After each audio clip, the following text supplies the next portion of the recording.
وزدني إيمانا من قلبي الحيران ناديت يا منان وأمرني بالغفران وزدني إيمانا ذنبي تعلاني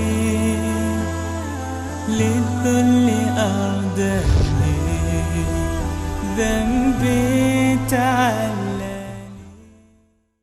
استاد سلیمانی عزیز، در آغاز اگر برای ما و بیننده‌های عزیز برنامه زلال ایمان که همین لحظه صدای و تصویر من و شما رو دارن و میبینن و میشنوند، اگر توسل را یک تعریف نمایید که توسل چی هست؟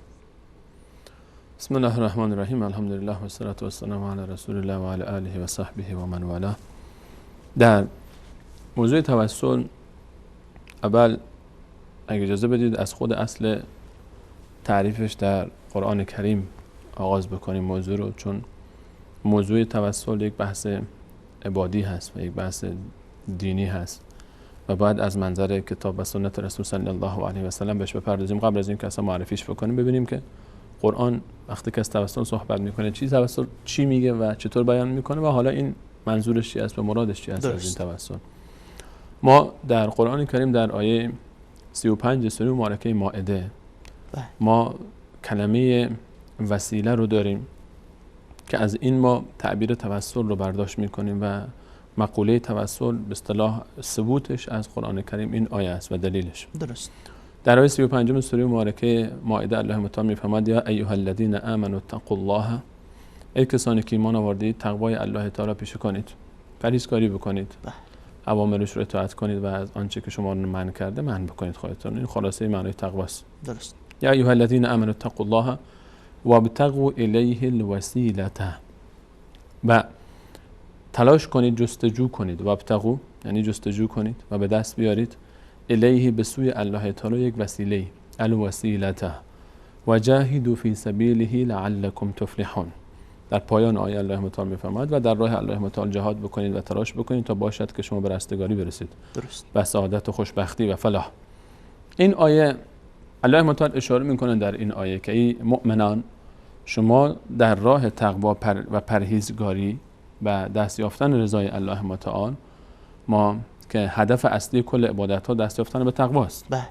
یا ایها الناس اعبدوا ربکم الذی خلقکم والذین من قبلکم لعلکم تتقون. ای کسانی که ایمان، ای مردم، اللهی که شما رو خلق کرده و کسانی که قبل از شما خلق کرده را عبادت کنید تا باشد به تقوا برسید. الان الله متعال ما را در راه دست یافتن به این تقوا ما رو توصیه میکنه به دست یافتن و جستجو کردن و چنگ زدن به وسائلی. وابتغوا الیه الوسیله. این وسیله یعنی وسیله همون چیزی که ما در فارسی خیلی راحت معادل فارسی هست. یک وسیله یعنی هم وسیله تو فارسی ما همین استفاده میکنیم. مثلا دقیقاً در عربی و فارسی معنای لغویش یک چیز هست. درست. میگیم یک وسیله بیان. اصلا وسیله چی است؟ ما برای انجام یک کاری از یک شیئی کمک میگیریم که ما بهش میگیم وسیله. درست. حالا این عمل و این فرایند رو ما در اصطلاح اعتقادی بهش میگیم توسل. درست. توسل یعنی اینکه استفاده کردن از یک وسیله برای دست یافتن به یک هدف، یا به تعبیر دیگر آنچه که انسان برای رسیدن به یک هدف ازش استفاده میکنه ما این عملیات رو بهش میگیم توسل. درست. توسل با سین با توسل با صاد هر دوتاش به یک معناست. از وصل هر آن چیزی که ما رو به وصل میرسونه، به یک هدفی وصل میکنه، ما این رو بهش میگیم یک وسیله. درست. ما یک هدفی داریم، یک شیئی برای دست یافتن به اون هدف رو استفاده میکنیم که این رو ما میگیم وسیله. یک وسیله استفاده میکنیم برای دست یافتن به یک هدفی، برای وصل شدن به یک هدفی که خود این کار رو ما در کل بهش میگیم توسل. درست. پس توسل در اصطلاح، در معنای لغویش استفاده کردن یک شیء برای دست یافتن به یک هدف است و در معنای اصطلاحی وقتی که ما در شرع مقدس اسلام وقتی که صحبت از توسل میکنیم و محور برنامه امروز ماست، مراد ما اون وسایل شرعی است که ما برای تقرب به الله متعال، عبادت هایی وسایل شرعی است که برای تقرب به الله متعال برای وصل شدن به الله متعال، برای دست یافتن به رضایت الله متعال اون رو استفاده میکنیم. این توسل شرعی است.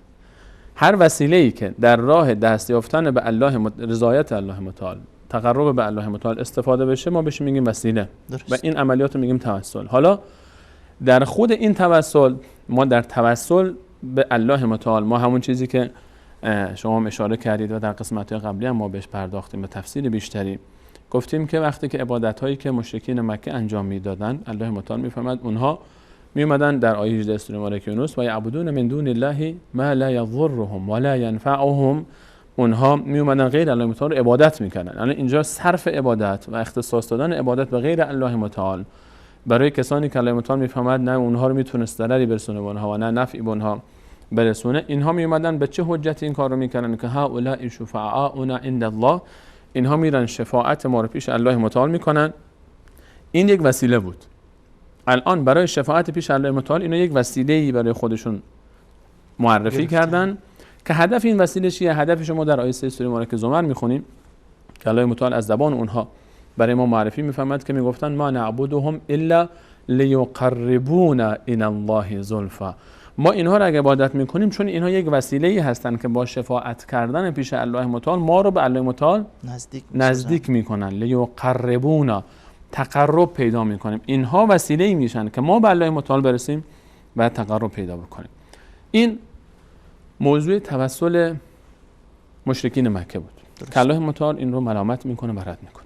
اما اگر بخوایم با توجه به این که در آیه 35 سوره مبارکه مائده الله متعال از ما خواسته که وسیله‌ای برای دست یافتن به رضایت الله متعال و تقرب به الله متعال دست پیدا بکنیم بشه، یعنی توسل متوسل بشیم به عبادت‌های، متوسل بشیم به خیراتی، متوسل بشیم به افعالی که ما رو به الله متعال میرسونه. الان باید در این زمینه بیایم و صحبت بکنیم که یعنی اینجا در یک آیت الله متعال ما را امر به توسل میکنه که ما باید یک وسیله برای تقرب به الله متعال یا برای رسیدن به همان تقوا داشته باشیم و بگیریم.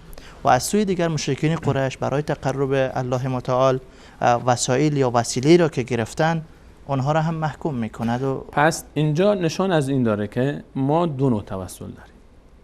یک توسل جایز و شرعی که الله متعال ما رو به اون امر کرده که در آیه 35 سوره مبارکه مائده مراد این آیه است. وابتغوا الیه الوسیله. درست. خب این وسیله باید وسیله‌ای باشه که خود الله متعال اجازه داده باشه. اگر این وسیله‌ای بود که الله متعال نپذیرفت، میشه اون آیاتی که ما اشاره کردیم 18 سوره مبارکه یونس و 3 سوره مبارکه زمر که مشرکین مکه انجام میدادن که الله متعال اصلا اون، گرچه اونها هم به ظاهر میخواستن همین کارو بکنن، یک وسیله‌ای برای تقرب به الله متعال پیدا بکنن، بله. اما چیکار کردن؟ در این توسل به بیراهه رفتن. پس این نشان از این داره که ما دو نوع توسل داریم. یک توسل جایز و شرعی داریم و یک توسل ناجایز و غیر مشروع داریم که هر دوی اینها به یک هدف انجام میشه. البته این حرف خودتان نیست که ما دو نوع توسل داشته باشیم.